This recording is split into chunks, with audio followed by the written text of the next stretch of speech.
ఇప్పటివరకు ఈ ఛానల్ని సబ్స్క్రైబ్ చేసుకోకపోతే వెంటనే సబ్స్క్రైబ్ చేసుకోండి. అలాగే లేటెస్ట్ అప్డేట్స్ మిస్ కాకుండా ఉండాలంటే పక్కనే ఉన్న బెల్ సింబల్ని ఆన్ చేసుకోండి. సాధారణంగా కొన్ని వ్యాధులు ఇతరులను చాలా ఇబ్బందికి గురి చేస్తూ ఉంటాయి. అటువంటి వాటిలో ప్రత్యక్షంగా ఇబ్బంది పెట్టేది గురక. భార్యాభర్తలు కూడా గురక వల్ల గొడవపడ్డ సందర్భాలు చాలానే ఉన్నాయి. నిజానికి గురక ప్రమాదమే అని అంటున్నారు వైద్యులు. నిద్ర మధ్యలో ఇతరులను ఇబ్బందికి గురి చేస్తూ తమ ఆరోగ్యాన్ని కష్టాల్లో పెట్టుకుంటున్న ప్రతి ఒక్కరూ ఇక్కడ చెప్పుకునే చిట్కాలు పాటించడం వలన గురక నుండి బయటపడవచ్చు.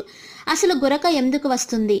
శారీరకంగా ఎక్కువగా అలసిపోయినప్పుడు, సరైన నిద్ర లేనప్పుడు, ఆస్తమా, మలబద్ధకం, సైనుసైటిస్, మానసిక ఒత్తిడి, వాతావరణ మార్పులు, ఉదర భాగం పైకి చూపిస్తూ నిద్రించడం వలన, ఊబకాయం, మద్యపానం, ధూమపానం సేవించే వారిలో ఈ గురక సమస్య ఎక్కువగా ఇబ్బంది పెడుతూ ఉంటుంది.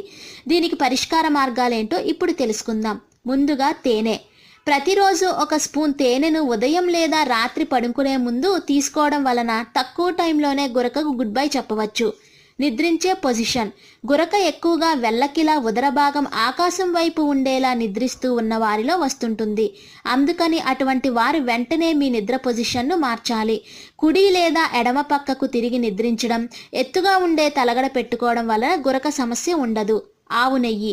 ఆవు నెయ్యిని గోరువెచ్చగా వేడి చేసి ముక్కు రంధ్రాలలో వేసి రాత్రి పడుకునే ముందు పీల్చడం వలన గురక సమస్య నుండి బయటపడవచ్చని ఆయుర్వేద నిపుణులు సూచిస్తున్నారు.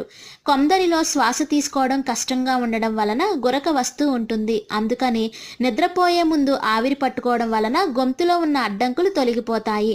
అటుకులు. ఒక గుప్పెడు అటుకులు సాయంత్రం పూట తినడం వల్ల గురక నుండి సులభంగా బయటపడవచ్చని మన పెద్దలు చెప్తూ ఉంటారు. ఆలివ్ ఆయిల్ మరియు తేనె.